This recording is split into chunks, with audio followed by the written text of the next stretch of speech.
José Sócrates está envolvido em processos judiciais há mais de 10 anos. O ex-primeiro-ministro está acusado de crimes de corrupção, branqueamento de capitais e fraude fiscal. Desde 2014 que ouvimos falar da Operação Marquês, que só este ano começou a ser julgada. É difícil recapitular todo o processo e os avanços e recuos que foi tendo ao longo dos anos, mas houve desde conflitos entre juízes, entregas de pizza em direto, amigos, mesmo muito amigos, e até uns quantos meses passados numa prisão em Évora.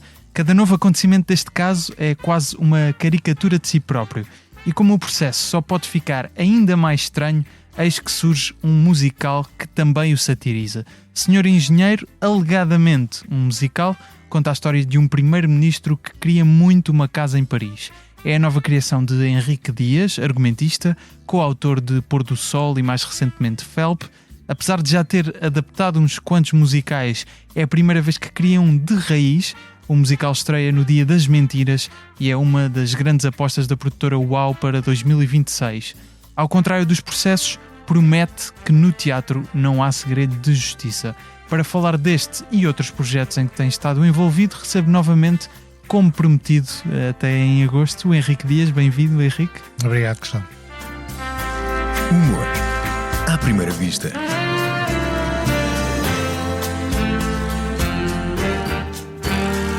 Com Gustavo Carvalho.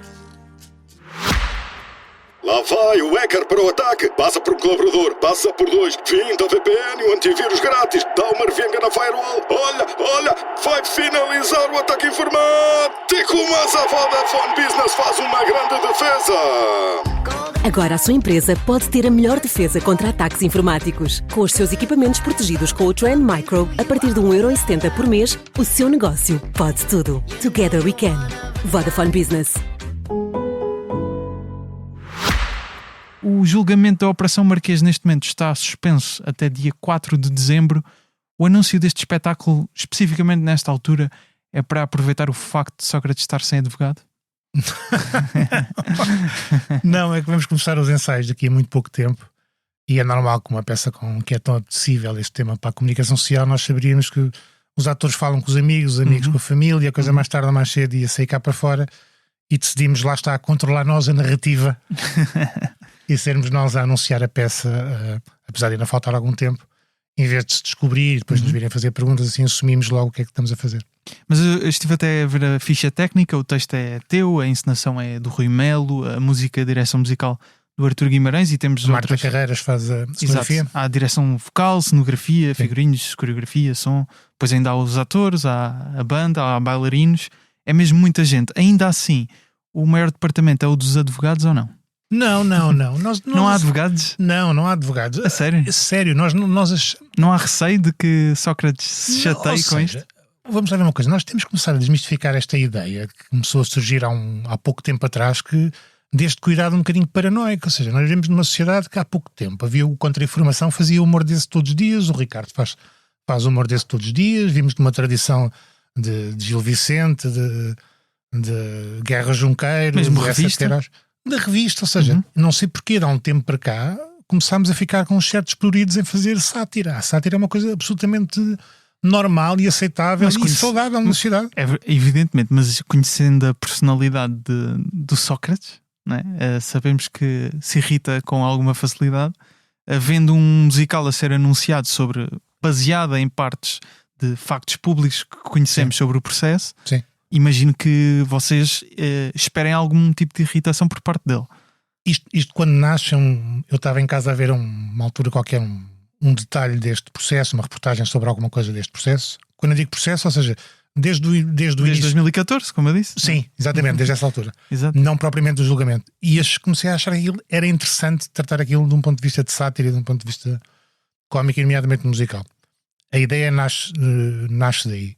E depois, quando nós começámos a pensar nisso, obviamente que a figura tem esta imagem muito marcante, mas nós decidimos logo à partida tirar esse peso de cima de nós. Eu falo por mim, eu tirei esse peso de cima da minha escrita muito rapidamente, porque senão ia ser uma coisa muito, muito difícil de fazer. Ou seja, tratei isto como trataria qualquer outra história, sendo que esta eu acho que é muito mais apetecível, porque num ponto de vista cómico e tratamento cómico tem muito mais elementos.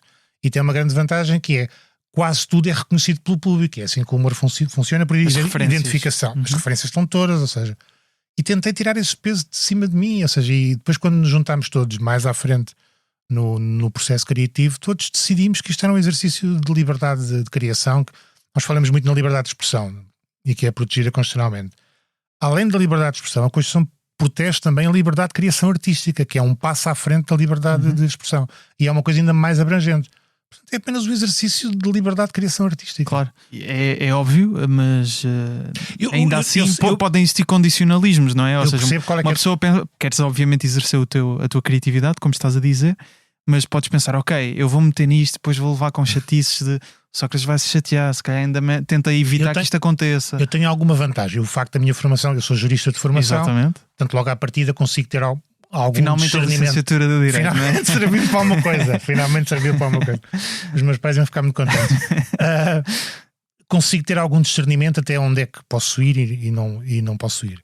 Mas sinceramente, a partir daí não houve mais nenhum tipo de condicionalismo, senão ia ser muito difícil para mim, para os atores, para os encenadores, para todos. Agora, se o engenheiro Sócrates vai gostar, se vai testar, se vai para um processo, não vai para um processo, muito sinceramente para mim, e acho que falo pelo UAU e por todas as pessoas envolvidas, nesta fase é irrelevante. Nós queremos que as pessoas gostem, que as pessoas vão ver, que se divirtam e que o trabalho que estamos a fazer seja do ponto de vista artístico uma coisa interessante e que seja divertido e cómico. É isso que nós queremos. Tudo o resto escapa-nos completamente, portanto não vale a pena perder tempo com isso. Não faço futurologia. Também me perguntaram já, será que ele vai gostar? Acha que ele iria gostar, que não ia gostar? Não sei, nem me interessa, nem me pode interessar. O que me interessa é se tu, se fores ver, se gostas. Isso interessa. Pode haver aqui interseção de, sabemos que o julgamento vai retomar é 4 de dezembro, entretanto isto foi anunciado, quando o episódio sair ainda não retomou o julgamento, mas há a probabilidade de Sócrates mencionar isto também. Sim, claro, cria aqui toda uma interseção de ele isso... quase começar a promover indiretamente o musical. Isso desse ponto de vista de depois comunicação. Um musical sobre o processo. Afetar o próprio processo em si, e isto é demasiado meta. Sim, exatamente. Às tantas. Se bem que este espetáculo termina no momento em que em que começa o julgamento. Ok. É aí que termina. Portanto, o que pode acontecer é ver a parte 2, em que é sobre o julgamento. Mas sim, é provável e é normal e expectável. Não ficaria nada, não estranharia que ele referisse isso, mas isso, sinceramente. Gostavas que isso acontecesse? Não, isso é um ponto com a comunicação, isso já não tem a ver comigo. Agora, se falares com o departamento. Mas é também um ato provocatório, como a autor, acho eu. Não sei. Achas que não? Não, porque lá está, é a visão, é essa visão que eu tento sempre combater um bocadinho, que é a visão de querer mudar alguma coisa, do pôr o dedo na ferida. Eu não sou nada disso. Eu acho que o humor funciona como um espelho. Sabes que eu repito esta conversa à exaustão. Há uma coisa que eu olho, que consigo olhar por um olhar diferente, que é o olhar do humor, e esta situação toda, por esta lente do humor, é das mais interessantes dos últimos anos. Portanto, estou a olhar por ela por essa lente. Todas as conclusões que as pessoas vão fazê-las sozinhas, eu não tiro nenhuma conclusão. Ou seja, tu tens um julgamento em que estás a julgar factos e que estás a julgar crimes. Eu não estou a fazer nenhum julgamento de factos e crimes. Eu estou a pegar em factos explosivos e a pô-los sobre essa lente do humor. E mais, tento, espero que tenha conseguido, que aquilo não seja só sobre ele, mas depois a certa altura se torne uma espécie de reflexão sobre a relação que nós, portugueses todos, temos com o poder, com o dinheiro e uma série de relações que existem, não só dele. Mas eu diria, o ato provocatório é mais, e não sei se isto aconteceu noutros casos, teres um espetáculo que satiriza algo que ainda está a decorrer. Eu acho que isso é interessante, não é? As duas coisas estarem a acontecer em simultâneo. Eu acho que isso pode ser provocatório. Não diga a questão de pôr o dedo na ferida ou moral, o que seja. É interessante desse ponto de vista. É interessante, não é? As coisas estarem a acontecer em paralelo e de certa forma, como eu estava a dizer, quase poderem influenciar, quase poderem retroalimentar. Sim, porque acredito. O texto já está fechado, não é? Está fechadíssimo. Mas quem sabe o que é que o Sócrates o que é que vai acontecer até abril. Não sei, mas isso não, outro apontamento ainda podes. Ou seja, como fechar, eu digo, isto termina num momento em que é o primeiro dia de julgamento. Um piscar de olho assim às vezes. Mas se dizes que o texto está fechado, está fechado, está entregue. Os atores já o leram, a encenação já está a trabalhar nele, portanto não. Ok. Mas pode haver a parte 2. Sim. Vai depender de como correr, obviamente, se as pessoas aderirem, não é? E gostarem. Mas tu tinhas. Até agora, ou seja, nós vendemos a esta distância sem saber o que é, já foram vendidos quando abriu o bilheteiro 800 bilhetes, uma coisa qualquer assim. É esta distância. Certo. E já agora as datas que estão anunciadas são no Tivoli, em abril. E no Porto, no Porto, Coliseu, exatamente. No Coliseu do Porto. Obrigado. Mas tu mencionaste uma coisa interessante, que é que achaste graça a pensar que este caso poderia ser satirizado, nomeadamente em musical. Sim. Porquê em musical? Porque é inusitado. Ou seja, fazeres uma coisa, eu vou-te dar outro exemplo, sei lá, pegares num caso de outro político qualquer e fazer um musical sobre um caso, ou seja, com relevância política, com relevância social e, alegadamente, com relevância criminal, que ainda não sabemos se vai ter. Pegar num assunto desses e tratá-lo como num musical, logo à partida é uma ideia estranha, é uma ideia cómica. É pegar num assunto muito sério e tratá-lo como um musical. Isso é muito atrativo, é mais do que fazer uma peça em que lá está. Se fizeres só uma peça a refletir sobre este caso ou retratar este caso, há mais tendência dela se transformar numa reflexão política, numa reflexão social. Quando tu dizes o musical, logo à partida estás a introduzir um elemento de comédia, ou seja, sobre este caso, imagina que não se chama assim, mas Operação Marquês, e não é sobre isso, Operação Marquês, o musical. Tem graça, Operação... Sim.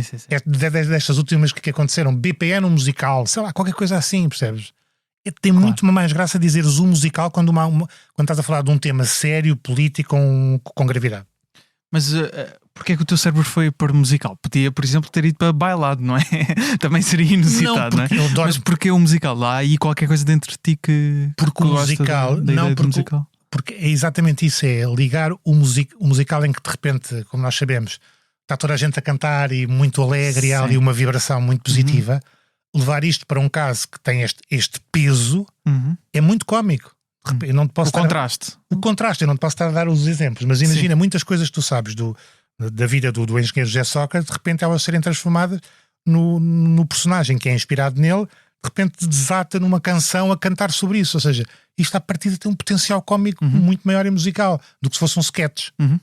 Mas as músicas começaram-te a surgir? Não. As músicas é muito mais. Eu faço o libreto, trabalhei só no texto e depois mais tarde as músicas faço com o Rui Melo, as letras, e depois o Rui Melo e o Artur Guimarães fazem a canção, fazem os arranjos e tudo mais. Mas tu tens aí algum fascínio por música? Por música não, gosto de música, mas não sou nenhum melómano. Não cantas? Não canto. Os meus pais, quando era mais novo, obrigavam-me a cantar fado, mas era a única coisa. E sofri muito. Mas cantavas bem fado, não? Não cantava, mas era um trauma porque eles obrigavam. O Henrique é que canta muito bem fado. O pequenito Henrique, por acaso dava um bom livro, o pequenito Henrique. Lá é o pequenito Henrique cantar fados, era muito traumático. Não, os musicais sim, desde que eu fui muito resistente aos musicais até muito tarde, até que fui ver o Lion King em Londres e abriu-me um campo completamente... Muito tarde, tinha 30 e tal anos. Nunca achei graça a musicais, nem a filmes musicais, nada. Até que fui arrastado de ver o Lion King e fiquei absolutamente fascinado. E a partir daí descobri outra coisa que ainda gosto mais dentro dos musicais, são os musicais cómicos, o Avenida Q, o Spam, o Book of Mormon. Descobri isso, então é uma paixão. Os musicais todos, mas os musicais cómicos então... Porque é que achas que antes tinhas um preconceito quanto a musicais e depois o que é que achas que mudou? Porque o musical, ou seja, acho que é mais adequado para mim ver um musical num palco que enquadra-se melhor aquele género do que num filme. Ou seja, os filmes musicais também não sou muito fã. Quer dizer, há coisas icónicas que ficam para sempre em filmes. Gosto muito de ver cenas de música dentro de filmes. Por exemplo, o Tom Cruise no final do Tropic Thunder, acho que é das melhores cenas do cinema para sempre, mas aqueles filmes musicais de Gene Kelly e essas coisas, Fred Astaire, nunca, o La La Land recentemente, não sou muito fã. Acho que aquilo funciona muito bem num palco. Acho que o palco é o sítio certo para os musicais, portanto atraiu-me isso. Ok, e que já referiste aí algumas referências, também tens obviamente feito adaptações de musicais, o Mães e o Avenida Q. Mas este não é o teu primeiro musical, ou seja, é o primeiro que querias de raiz, mas não é necessariamente o primeiro... Eu tenho o grande prazer de ter escrito um musical da Popota. Portanto, exige algum respeito. E exige algum respeito nesta conversa. Popotas, processo envolvendo um primeiro-ministro é fascinante, nunca pensei. Sim. É uma evolução na carreira tremenda, Henrique. Não, eu pensei, quando fiz a Popota, disse: o próximo projeto tem que ser grande. Tem que ser grande. E esperei e achei que este era o momento certo. Sendo que esse convite... Mas eu também devo isto à Popota. Acho eu que devo isto à Popota. O musical da Popota foi escrito por mim e pelo Roberto Pereira. Pelo Roberto Pereira e no Campo Pequeno. Não foi gigante, aquilo foi na altura do Natal. É um espetáculo mais infantil, se bem que os pais também gostavam, os que foram ver. E era uma produção gigante. O cenário era do Érico, era um cenário fantástico, muito bonito mesmo. e muito grandioso. A encenação era da Cici Martins. Era um espetáculo muito, muito, muito grande e que correu muito bem, teve uma grande aceitação. Portanto, depois daquilo e depois de trabalhar com um ícone como a Marpa Pota, pensei, o próximo passo não posso meter num musical qualquer. Sim, claro. Eu comentava com um amigo até antes de estarmos aqui a gravar que já falamos há tanto tempo do caso que envolve o engenheiro José Sócrates, engenheiro alegadamente, também essa parte é importante, não é? Isso também acredito que seja um ponto, toda a discussão se é ou não, no comment. se é ou não licenciado.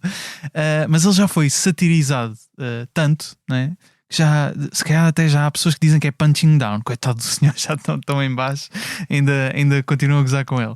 Mas eu sinto que já há situações tão absurdas neste processo, e depois a atitude e personalidade dele também fomentam essa sátira, que o caso não sofre de uma espécie de síndrome de Trump em que as coisas já estão tão ao contrário que a comédia não tem nada para virar do avesso. Eu acho que o que acontece aqui é que há tantas coisas que foram repetidas ao longo do tempo que nós habituarmos a ouvi-las e já não ter um sentido crítico sobre elas.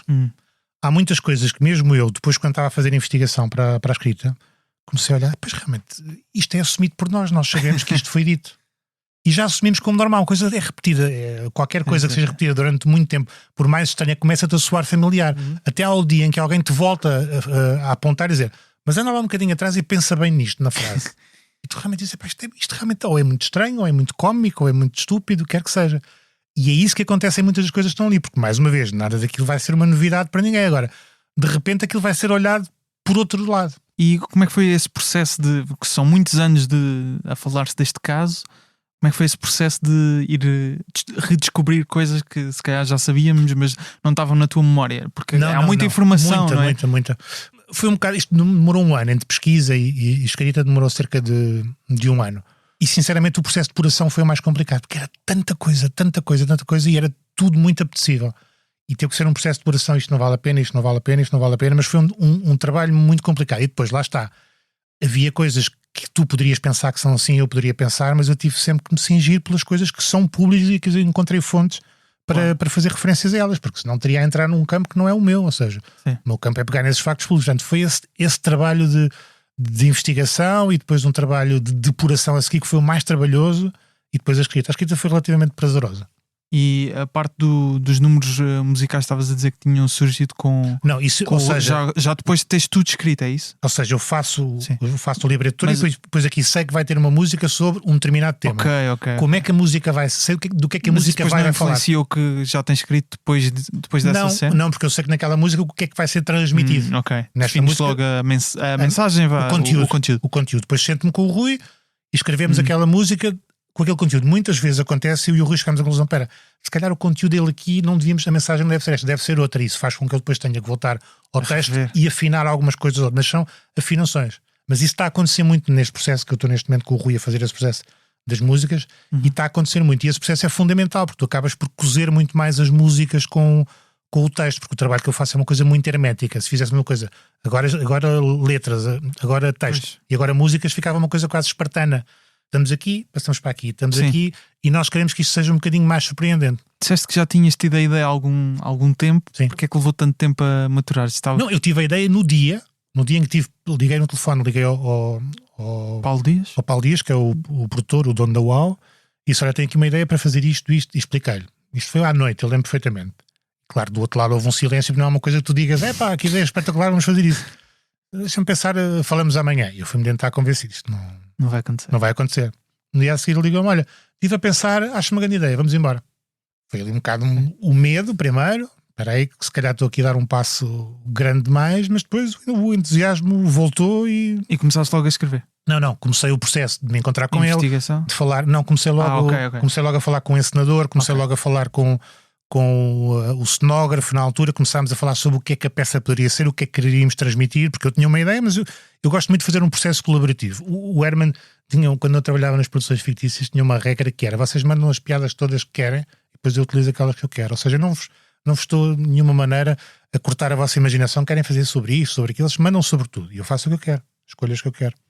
E eu gosto muito de funcionar assim, eu gosto de ouvir toda a gente, houve inputs, fizemos almoços, fizemos jantares, reuniões por Zoom durante muito tempo, e depois há uma altura em que eu digo, pronto, agora deixem-me estar. E há muitas coisas que eu aproveitei várias coisas dessas reuniões, outras que não aproveitei, e a partir daí o processo é meu, da minha responsabilidade, e depois quando volta à parte das músicas, volta a entrar o Rui no processo e volta outra vez a haver aqui o input criativo. Ou seja, é bom haver este cruzamento de ideias, eu gosto muito de trabalhar assim. Então não houve propriamente um tempo em que tivesse na hesitação de sequer se propunhas a ideia? Não. Isso foi Não, imediato? vivi nessa noite, não me lembro o quê, sinceramente, mas era uma reportagem, lembro que foi na SIC, uma reportagem na SIC, e acabei de ver aquilo. Musical. Estava um musical fantástico. Foi, exatamente, foi assim. É essa ligação. Tu estás fascinado com mas tu quando vires um musical, tu vais perceber como aquilo é estranho estar num musical. Imagina a criação da União Europeia. União Europeia ou musical? Musical. Estás a ver? Não, eu acho sempre. Eu vi o Book of Mormon há uns anos. E aquela ideia também é incrível. A religião, pronto, se calhar é um tema mais satirizado. Os Mormon, aquilo só por si é bizarro e pronto, não é? Pronto. Não, mas aqui é pegar num tema sério, percebes? Exato, é isso. NATO, o musical, ONU, o musical, percebes? Rico, agora ficávamos aqui. Exato. Ou seja, estamos a dar ideias a produtoras. Vamos lá a isto. Tu e o Paulo Dias já deram uma entrevista ao Expresso e disseram que o musical custou 600 mil euros. Sim. Eu fiquei espantado com este número. Eu não faço ideia dos valores de mercado. Não sei se isto é caro, se é barato. Parece-me um investimento, grande investimento. Até pelo número de datas que já anunciaram, a sala que é uma sala grande, 1000 e tal lugares no ou seja, o custo da sala é muito grande, são cerca de 40 ou 50 pessoas, não me lembro, envolvidas, ter uma banda, ter 8 atores. Exatamente. Os custos são muito elevados. E depois as pessoas que estão, ou seja, nenhuma destas pessoas é uma pessoa barata para contratar, porque fizemos questão, e isso, o Paulo fez questão de, se vamos fazer isto em grande. Sim. E a indústria dos musicais também está a crescer em Portugal, não só com adaptações, vemos agora casos como este. Porquê que isto está a acontecer? Tu que tens trabalhado na área. Eu acho que tem a ver com o facto de, quando eu tinha 20, 30 anos, não se viajava tanto. Hoje em dia, como tu sabes, as viagens estão muito mais baratas, qualquer pessoa viaja. Tu vais a Londres, vais a Nova Iorque, até vais a Espanha, Madrid, que tem musicais muito bons, e tu começas a ter esse contacto com o teatro musical, que era uma coisa que poucas pessoas tinham em Portugal. Eram aquelas poucas pessoas que viajavam a Londres ou Nova Iorque para ver musicais. Isso começou a acontecer numa geração que antes não existia em Portugal. Tu hoje tens uma geração com 20, 30 anos que tem alguma cultura musical, que já viu já viu o Lion King, de certeza, já viu 3 ou 4. Portanto, começa a haver público e não há... Tu, quando tens esse primeiro contacto, deixas de ter o preconceito que eu também tinha de isto é uma seca, isto são tipos a cantar, isto é tipo ópera em ácidos, digamos assim. E então começaram a deixar de ter esse preconceito, a perceber que pode ser bem feito, pode ter graça, que pode ser uma coisa muito interessante, e então começas a ter público cá. O grande exemplo que nós tivemos com isso foi o Avenida Q, quando nós adaptámos isso com a Sandra Faria da Força de Produção, foi aí que percebemos que havia uma geração de 20, 30 anos, que era quem via ver aquele musical, que já percebia aquela cultura e a linguagem do teatro musical e que esgotou durante 3 temporadas que nós fizemos, sempre esgotadas. Isto abre portas para que mais adaptações façam e obras originais como esta surjam. Portanto, vês-te a continuar a trabalhar aqui? Sim. Eu gosto... Neste ambiente. Eu gosto muito de fazer o que eu faço, ou seja, faço o teatro musical, faço teatro, faço cinema, faço séries em televisão. Agora vou começar uma coisa em rádio que não se pode falar, mas brevemente saberás. Gosto de trabalhar em todos os meios, porque todos têm as suas especificidades e todos me dão alguma coisa diferente. E depois também é uma forma de eu não ficar preso, eu não gosto nada de criar rotinas e de ficar preso a certos vícios. Ou seja, e o facto de trabalhares para meios diferentes, onde a maneira de escrever é diferente, onde os processos são diferentes, onde as pessoas são outras, eu gosto muito de saltitar entre... Mantém-te atento às diferentes características de cada meio, não é? Sim. É isso. Mas a cultura, diria que de teatro musical portuguesa, como já dissemos, até pode vir do teatro de revista. E uma personagem como um primeiro-ministro, como José Sócrates, que já foi satirizado, temos o Manuel Marques será o ator, o protagonista, não é? Que até já interpretou José Sócrates no Donos Disto Tudo, um programa que passou na RTP1. Há aqui uma ideia de descolar daquilo que seria o espectável no teatro de revista, ou apesar de tudo nós é que temos algum preconceito contra o teatro de revista? Do meu ponto de vista, eu descolei completamente do que é o teatro, do que o teatro de revista faria normalmente neste caso. Está bem que há diferentes. O Teatro de Praga, por exemplo, fez uma coisa fantástica com o teatro de revista, que foi reinventá-lo. Eu estou a falar do teatro de revista desde que estamos habituados a ver, sem ser esse mais vanguardista.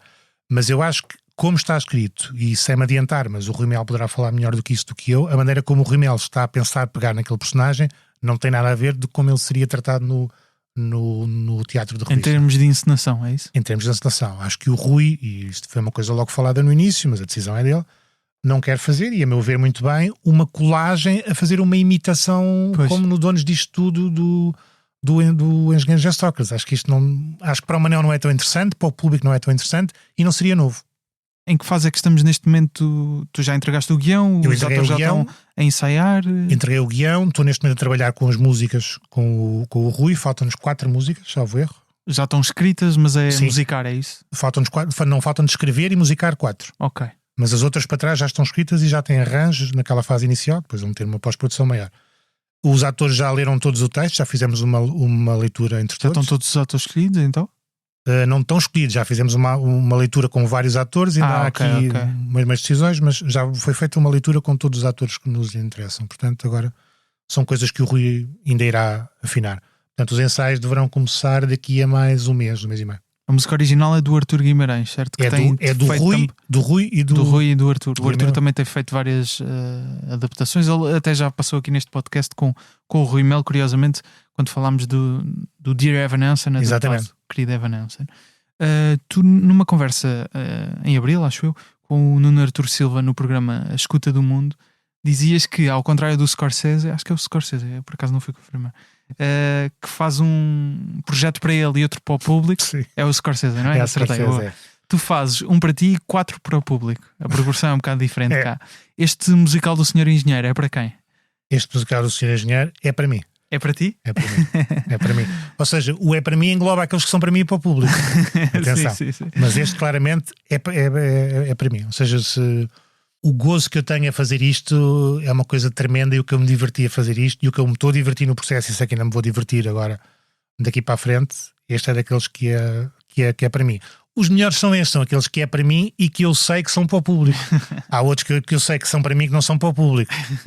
Esses são aqueles um bocadinho mais egoístas, mas que é preciso de vez em quando tu alimentares essas tuas vontades. Tu tens que alimentar essa tua... Se tiveres uma ideia, por mais estranha que te pareça, mas que te faça sentido, tu tens que conseguir arranjar no teu tempo, na tua agenda, uma maneira disso sair cá para fora. Senão começas a tornar um bocadinho amargo. Se fazes só aquilo que é de encomenda, aquilo que é obrigado para pagares a ração das tuas cadelas, ou quando elas querem estar para fora, começas a tornar-te uma pessoa amarga, porque começas a pensar, afinal eu não estou a fazer aquilo que eu quero, ou seja, essa amargura começa-te a tomar conta de ti muito rapidamente. Portanto, eu de vez em quando preciso desse escape. E o Scorsese diz isso, que eu faço um para mim e um para eles, mas eu... Tu tens uma proporção diferente. Mas eu acho que até a nos escala. últimos tempos tens tido uma proporção melhor. Felp, dirias que também é um projeto para ti, ou não? Eu tenho tido sorte, os últimos Exato, têm sido aqueles que são a para mim. A proporção já não é 1 para 4. Não, Mas vamos falar mesmo da série que estreou em agosto. Voltou a juntar o trio criativo de Pôr do Sol. Portanto, tu, o Rui Mel, que já mencionámos, também está envolvido como encenador no processo do Senhor Engenheiro, e o Manuel Pureza como realizador. A primeira temporada estreou em agosto, ainda vai existir uma segunda que já está gravada, não é? Penso que foi gravado tudo seguido.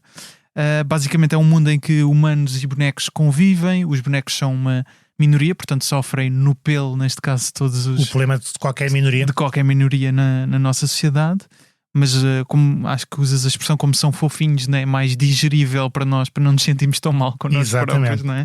Depois do sucesso de Pôr do Sol, também há um peso diferente. Claro. Mas como é que foi criar com o Pôr do Sol nos ombros? Ou seja, nós somos para uma coisa tão diferente exatamente por isso. Ou seja, se fizéssemos outra série qualquer, que não fosse uma coisa, um objeto tão estranho, que tivesse bonecos e que fosse passado numa realidade em que bonecos e humanos vivem juntos, se não fosse uma coisa tão absurda e tão fora, esse peso iria sentir-se. Assim também lá estava, mas estava muito mais mitigado. Ou seja, estava muito defendido por estar a fazer uma coisa tão diferente que, de certa forma, a desculpa para mim foi: se isto corresse mal, eu tenho uma desculpa. Eu tenho que arranjar estes mecanismos para mim para estar, de certa maneira, para ter uma espécie de buffer contra Sim, as minhas sim. inseguranças. Portanto, e o buffer contra as minhas inseguranças Vamos foi meter este. aqui bonecos. Vamos. Foi decidido entre todos, mas não era só eu. Estávamos Uhum. os três muito assustados, porque pá, agora vão olhar para nós e se isto corre mal. Como é que eram essas conversas de assustados? O que é que diziam? O assustados revelava-se numa coisa, era cada vez que trazia uma ideia, os outros diziam, não, isso não presta para nada. Porque obviamente eram os medos de todos nós a revelarem-se. Aí qualquer ideia que surgisse ali, por mais maravilhosa, havia um pânico tremendo, não, isso não é tão bom quanto o pôr do sol. E não há maneira de comparar, só há maneira de comparar, ou seja, daqui a 5 anos ou daqui a 2 anos as coisas já poderão ser diferentes. Naqueles primeiros tempos não, ou seja, nós tínhamos, da mesma forma que o público tinha a comparação com o pôr do sol e iria fazê-la, nós estávamos a fazê-la em cada dia. Portanto, só quando alguém disse, então, eu não sei, o Manel tem um fascínio por Jim Henson e por bonecos. Eu e o Rui tínhamos feito o Avenida Q. Exatamente. E um dia estávamos a falar sobre isso, do Avenida Q, e o Manel está a dizer, adoro o Jim Henson e bonecos. Eu tipo, um bocado, peraí, então se gostamos os três disto, se fizéssemos uma coisa com bonecos, pensamos, ok, isto não há comparação possível com o pôr do sol, estamos protegidos. Ou seja, não foi nada a dizer, pá, esta ideia é muito boa. A primeira coisa foi, estamos protegidos, vamos lá ver se isto é bom. E depois pensamos, olha, além disso ainda é bom. Pronto. E surgiu assim. Como é que foi o feedback depois de ser exibida a primeira temporada? Porque calculo que o Pôr do Sol teve um impacto muito peculiar culturalmente, foi muito falado nas redes sociais, muitos memes, que isso não é uma métrica super fiável, mas é importante, claro. não é? É uma métrica. Tornar-se parte da linguagem de internet, Exato. muitas vezes. Como é que foi receber o impacto de outra série? Foi ótimo e foi diferente, ou seja, enquanto o outro foi uma coisa muito mais esse impacto, uma espécie quase na cultura popular, digamos assim, de repente as pessoas diziam Bourbon de linhaça no Parlamento. Este não foi esse, este foi mais aquela lógica, isto, olha, eu detesto a expressão, mas olha que bem apanhado. Estás a perceber a expressão?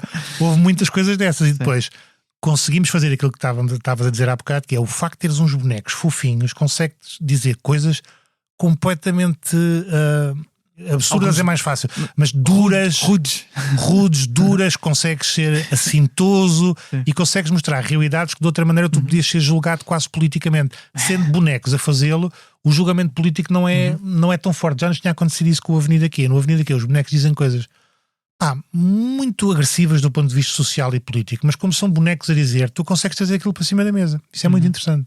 E ainda por cima, mais neste tempo muito polarizado, em qualquer coisa que tu dizes é vista por 500 olhos e és atacado de um lado do outro. Se for um boneco a dizer, as pessoas ficam ele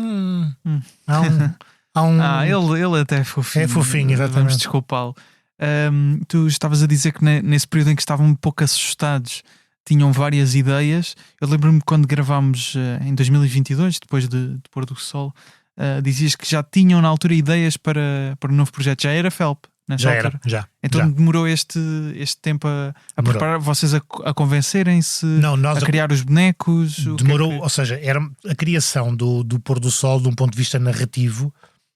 Não estou a tirar mérito ao meu trabalho ou do Roberto, que fizemos esse trabalho da curva narrativa da série, mas era uma coisa muito incipiente porque era baseada nas novelas. Novelas tinha que ser simples. Tinha que ser uma coisa muito simples. Aqui já havia uma complexidade maior e depois, como tínhamos também que tocar em certos temas, tínhamos de ter algum cuidado como tocávamos neles, ou seja, o processo de criação e de construção narrativa no Felp foi muito mais moroso e muito mais complicado. E trocámos muito mais ideias e houve mais conflitos, foi diferente. Pelo que percebi, na criação do Felp houve mais pessoas envolvidas no processo de escrita. Sim. E também um sistema diferente, ou Sim. seja, pessoas a trabalhar só o conceito, depois outras a fazer o diálogo. Quer dizer, tu estavas envolvido, não é? Sim.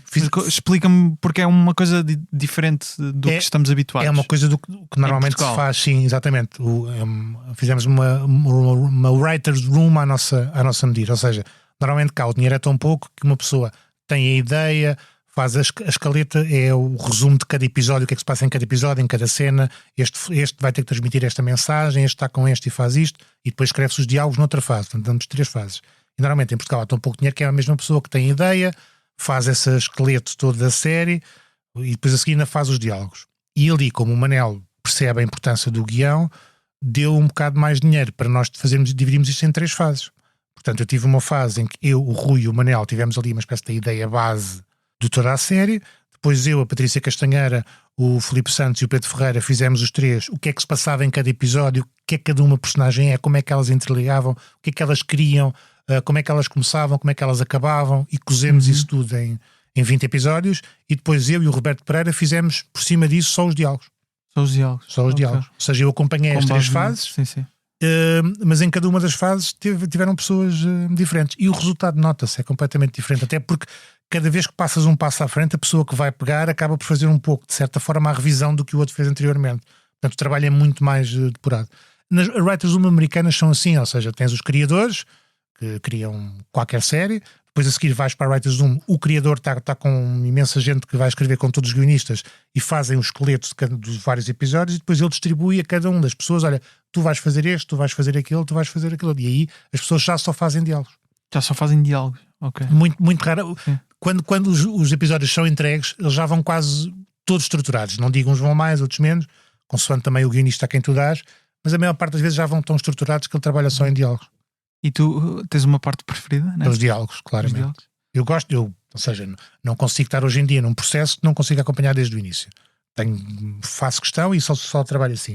Mas a que me dá mais gozo é os diálogos, e acho que é o grande problema em Portugal, os diálogos. Ou seja, nós temos boas ideias, a parte do tratamento já começamos a ter boa gente, ou seja, nos diálogos é onde temos ainda menos pessoas com experiência suficiente. E não tem a ver com qualidade, tem a ver com experiência, ou seja, tu tens que falhar, com diálogos tens que fazê-los mal, ouvi-los na televisão, na rádio, no cinema, e tens vergonha, e depois voltares a fazer. Mas tens que dar tempo, e alguém tem que dar tempo para tu experimentares e falhares. E isso não é fácil de acontecer. O que é que dirias que é essencial num bom diálogo? Ritmo e música, ou seja, um bom diálogo é musicalidade. Há uma coisa de qualquer pessoa, mesmo que não goste de Shakespeare, percebe que há ali uma coisa qualquer. O Shakespeare não punha palavras atrás de uma, mas chama-se o pentatônico iâmbico que eu escrevia, ou seja, havia uma musicalidade e regras na maneira como eu escrevia. Como é que se chama? Desculpa, não percebi. Pentatônico iâmbico, que é uma maneira como ele escreve, e quase todas as falas e os poemas estão todos organizados daquela maneira. O Aaron Sorkin, quando escreve, há uma musicalidade, ele passa horas e horas e horas a ver se aquilo soa, e depois pede aos atores, quando faz a leitura, a table read, pede para eles lerem, e ele está de olhos fechados a ouvir-se musicalmente, aquilo faz sentido. E é verdade. Há muitas coisas que tu tens que ouvir e que têm que te soar. Nós cá estamos sempre muito preocupados, mas acho que vem da novela, que é a nossa maior fábrica de guionistas. Nas novelas o importante é a exposição, tecnicamente, ou seja, tu aqui tens que dizer que ele quer estar casado, que ele ama a outra. Pronto. E então diz, eu amo-te muito. Enquanto que o bom diálogo, ele não diz amo-te muito, ele faz qualquer coisa que se percebe. Dá a entender exatamente, que ama muito de outra forma. E isso é preciso tempo para isso acontecer. E mesmo quando é preciso ele dizer explicitamente eu amo-te muito, isto tem que ser dito de uma forma que soe musicalmente, que soe coloquialmente e que tenha um ritmo.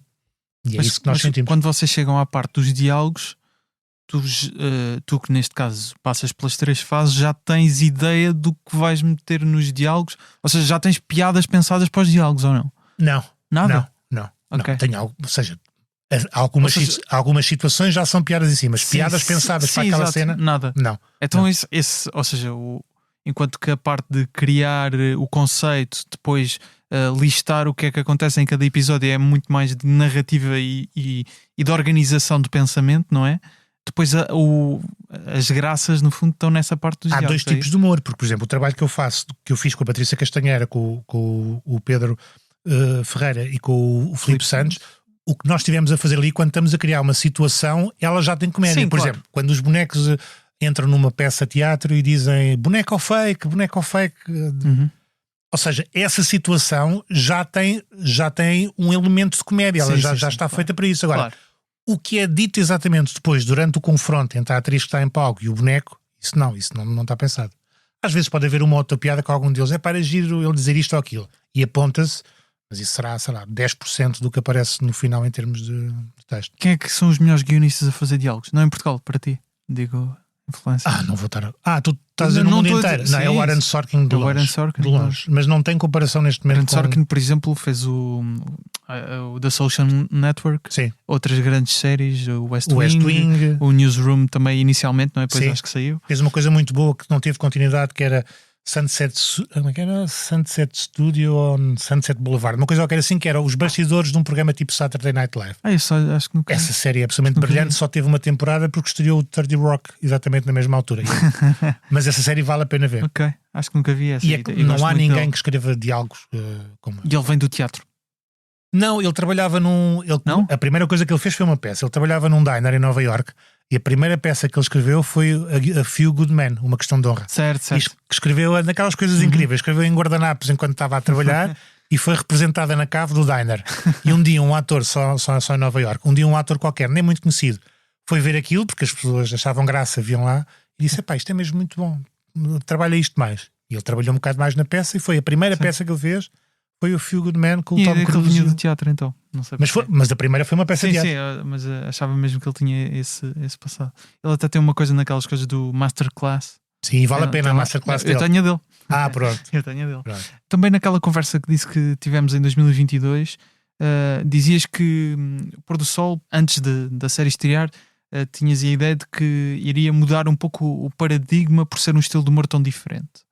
O que é que sentes que mudou desde então? Uma coisa que eu acho que havia uma espécie haviam dois preconceitos. Um contra o nonsense, tu falavas a qualquer pessoa do nonsense, as pessoas diziam, não, essas pessoas não percebem. Então a gente percebeu que as pessoas percebem, porque todo o humor que nós crescemos, qualquer geração, a minha e a tua, tem elementos de nonsense lá pelo meio, mais disfarçados ou menos disfarçados. E depois também surgiu a coloquialidade, acho que evoluiu, ou seja, antigamente tu teres num diálogo uma referência à SEAT, ao Expresso, à SIC Notícias, ao Toblerone, as pessoas tinham algum cuidado, não, as marcas, não sei, depois percebeu-se que depende da maneira como tu enquadras isso. Se estiveres a fazer um texto para vender um Toblerone, não faz sentido. Mas se fizeres uma piada em que um tipo diz que está a comer um Toblerone, põe o Toblerone, porque é assim que nós falamos. Quando estamos num café e falamos uns com os outros, claro, dizemos isso. Ou seja, essa coloquialidade nos diálogos com a referência a elementos de cultura pop, que era uma coisa que não existia, ou seja, parece que era um mundo... Os diálogos eram sempre muito higiênicos, ascéticos, ou seja, ninguém falava de uma marca de um carro, comprei uma viatura, ninguém compra uma viatura. Tu ou compras um Mercedes, um Dacia, um BMW, o que queres. E toda a gente comprava viaturas e, percebes, era tudo no branco. E eu achei que nós com o Pôr do Sol mostramos que não, até para a identificação com as pessoas, seja no humor ou fora do humor, isso acontece. Nós dizemos marcas, nós dizemos... E outra questão, nós falamos mal português quando estamos a falar. O português literário não é o português dos diálogos. E muitas vezes o que acontece, eu vejo às vezes muitos desses casos no RTP Lab, onde eu sou consultor, é que muitos guionistas jovens têm a tendência de pôr um personagem a falar de uma forma literária. Nós não falamos de forma literária, nós falamos de uma forma que é a forma coloquial, que tem muitos erros gramaticais, às vezes enganamos-nos, o nosso raciocínio não é linear, saltamos de um assunto para o outro, e tu lês um texto de um miúdo guionista que não tenha muita experiência e que tu notas é que tudo aquilo é um livro do princípio ao fim, é uma coerência extrema. E não é assim que nós falamos. Às vezes é preciso então dar erros para sujar a personagem. É, sujar como nós sujamos. E outra coisa que é, tu muitas vezes, não sei quem é que fala sobre isto, mas há pouco tempo vi uma entrevista que ela era muito interessante a falar sobre isto, sobre como nós... aquela coisa que diz, não, o personagem nunca diria isso. Como assim o personagem nunca diria isso? Mas somos todos coerentes? Mas ele não, uma pessoa assim nunca diria isso. Mas é exatamente isso é que é interessante. É um tipo que nunca diria isto, de repente sai isto. O Succession está cheio disso. São personagens que de um episódio para o outro surpreendem. O que ele fez isto? Agora tens que arranjar uma motivação para ele fazer aquilo. Claro. Porque se tens uma pessoa que ele nunca faz isto, acabas por definir pessoas que não existem na vida real. Nós somos capazes do melhor e do pior. E as personagens ficcionais têm que ser capazes do melhor e do pior. E quanto mais fizerem isto, mais interessantes são para quem os está a ver. Senão tornam-se personagens unidimensionais, que são daquelas séries que há o bonzinho, há o mauzinho e são sempre iguais do princípio ao fim. Muito bem, mas sentes também que as condições mudaram devido a Pôr do Sol? Para vocês, evidentemente, ou seja, quando vão para a Felp já têm uma confiança por parte da RTP diferente, não é? Mas achas que mostrou-se que há espaço para uma série de... Vou especificar em humor, mas que deve haver outro tipo de abordagem. Vocês falaram muito da liberdade que tiveram para... façam o que quiserem, não... Achas que isso também mudou nos últimos anos? Ou seja, não é uma mudança. Tens também a experiência da RTP lá, portanto... Sim, eu acho que sim. Acho que há imensos projetos que podem ter beneficiado e outros que vão beneficiar com o facto de uma coisa tão estranha, um objeto tão estranho, ter funcionado. Porque acho que é normal, de tempos a tempos ficamos um bocadinho presos no que achamos que está dando neste momento e temos medo de arriscar. E nós, o José Fragoso e a RTP, arriscou brutalmente naquela série e percebeu os resultados. Portanto, isso abre sempre portas. Pode não ser de uma forma direta, mas abre sempre porque é sempre um bom exemplo e fica sempre on the back of my mind de produtores, de diretores de canal. Isso funciona sempre. Uhum. Eu noto na RTP lá, por exemplo, que os projetos de humor são um pouco mais arriscados, às vezes. Em que sentido? Ou seja, são mais arriscados, ou seja, cada vez, e não tem a ver só com o pôr do sol, à medida que o tempo vai passando, eu noto que os projetos, quer de ficção, quer de humor, que aparecem no RTP Lab, são cada vez mais, a palavra é horrível, mas pronto, não me surge outra, são cada vez mais disruptivos, percebes? São cada vez mais diferentes, são objetos estranhos, tu olhas para eles, são objetos estranhos. E isso é bom, ou seja, é isso que Queres dar o exemplo de alguns? Para não posso porque teria... Ok. Estão em processo, não é? Estão ainda a ser criados. Eu falava da questão da liberdade e tu mencionaste uma história naquela conversa com o Nuno Artur Silva que eu já referi, de que recentemente tinhas tido uma espécie do teu primeiro caso de censura aos 50 e... Aos 50 e... O que é que aconteceu exatamente? Eu não vou dizer nomes, mas foi uma peça onde que eu estava a escrever e que uma das personagens fazia uma piada ao 25 de Abril. E o encenador achou que ligou mais tarde para nós, esta piada, se calhar. E eu pensei, não tem piada, às vezes acontece, muitas vezes coisas que tu fazes não tem piada, o encenador liga-te ou estás em conversa com o produtor e pá, isto não resulta e tu tiras. E disse, mas eu acho que tem graça. Não tem graça, pá. Eu piadas com o 25 de Abril e acenderam-me todas as luzes de alarme. Porque eu comecei a fazer humor com o Hermano José, ou seja, nós tínhamos, se vocês virem o Hermano Enciclopédia, nós temos um sketch maravilhoso que infelizmente não é meu, quem me dera, que é o Miguel, que é um funcionário público, está num gabinete com uma folhinha que diz 25 de Abril. E o sketch chama-se 25 de Abril. E ele tira a folha e a seguir tem 25 de Abril. Tira aquela folha tem 25. E o sketch é 25 de Abril sempre. Exato. É uma coisa curtinha. Curtinha. Mas ou seja, estás a brincar com... E sem falas, acho eu? É só... Não. Sem falas. E de repente estou em 2025. Quem é que escreveu já agora? Essa não me lembro, mas não fui eu. Se tivesse sido eu, mas aquilo cheira uma coisa do João Quadros, para aí, seria para aí, para esse lado. Cheira-me, não tenho a certeza, mas é claramente o tipo de piadas que ele faria. Mas ou seja, nós tínhamos essa liberdade de brincar com a esquerda, com a direita, o 25 de Abril, ou seja, não havia a famosa cena do Salazar em cada esquina, que é o Zé Pedro Gomes, que está vestido de prostituta, que está um Salazar em cada esquina. Até é o Salazar em prostituta em cada esquina. Ou seja, nós íamos a todo lado, íamos ao Salazar, ao 25 de Abril, porque o que interessava era o ridículo. Ou seja, e há ridículo em todo lado. E nesta altura, de 2025, isso é para piadas ao 25 de Abril. Onde é que estava no 25 de Abril? Onde é que estava no 25 de Abril? Por exemplo, e então a questão foi, porque nesta altura de tempos tão polarizados, eu acho que não se deve gozar com certas coisas. Não, mas desculpa lá, exatamente numa altura de tempos polarizados, em que se pode brincar com tudo. E não passou? Não, ou seja, a questão foi, eu podia bater o pé e dizer, não, desculpa lá, é assim. Só que estávamos a pouco tempo da estreia, eu ia arranjar um problema gigante numa peça por causa daquilo, portanto, falei com o produtor, disse, olha, isto para mim não passa, mas eu não vou arranjar aqui problemas nenhuns, e a coisa segue. Mas foi a primeira vez que em 50 anos de carreira alguém me faz censura política, nenhum canal, nunca ninguém me fez, por uma piada sobre o 25 de Abril, que era uma piada completamente inocente e estúpida. Mas tipo, a questão é, não, o 25 de Abril não se toca. Ou seja, fez-se o 25 de Abril para se fazer piadas sobre tudo. E depois há alguém que acha que não se pode fazer piadas sobre o 25 de Abril. Mas pronto, acho que é um sinal dos tempos que estamos a viver, que as pessoas estão um bocadinho a perder a noção do que é realmente a liberdade. Nunca tinhas tido nada parecido? Nada. Eu comecei a escrever com 22 anos, quando acabei a faculdade. Nunca me aconteceu nada. Nunca. Pode aconteceu-me coisas do género. Um diretor de canal que não quer que se fale da estrela tal que está no canal. Agora, censura política, esse tema não, essa personagem não, nunca me aconteceu. E olha, tu conheces as coisas que eu fiz, já fiz tudo e mais alguma coisa, nunca me aconteceu. Em 2025. E eu acho que é uma coisa fruto desses tempos que nós vivemos.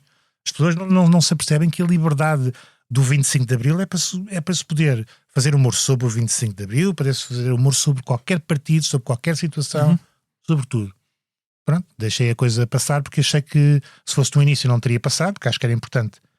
E eu felizmente já tenho autoridade nos projetos em que estou para ter uma palavra, mas ali era muito em cima da estreia e a estar a pôr em risco o projeto, os atores, o produtor. Achas que foi uma coisa de defender o seu lado político, é isso? Não vou entrar, sim, não vou entrar em considerações dessas, não faço ideia, sei o que me foi dito e é a maneira como eu interpreto, mas não quero entrar em considerações. Claro.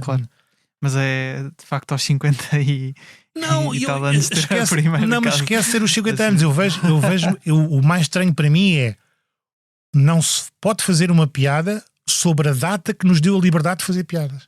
A ironia, não é? Essa é que é a ironia, percebes? Essa é que é a ironia. A data que nos deu A possibilidade de fazer piadas não permite que se faça uma piada sobre ela. Henrique, para terminar, vamos sugerir às pessoas que ouçam uma música do Avenida Q, musical que tu adaptaste para Portugal, e eu pedi-te para escolher um certo especificamente do musical. Isto, no fundo, acaba por conciliar bem os dois grandes temas. Felp, que também está aqui, exatamente. entra com os bonecos, o musical Senhor Engenheiro e Avenida Q, que também adaptaste. A música que selecionaste é The Internet is for Porn.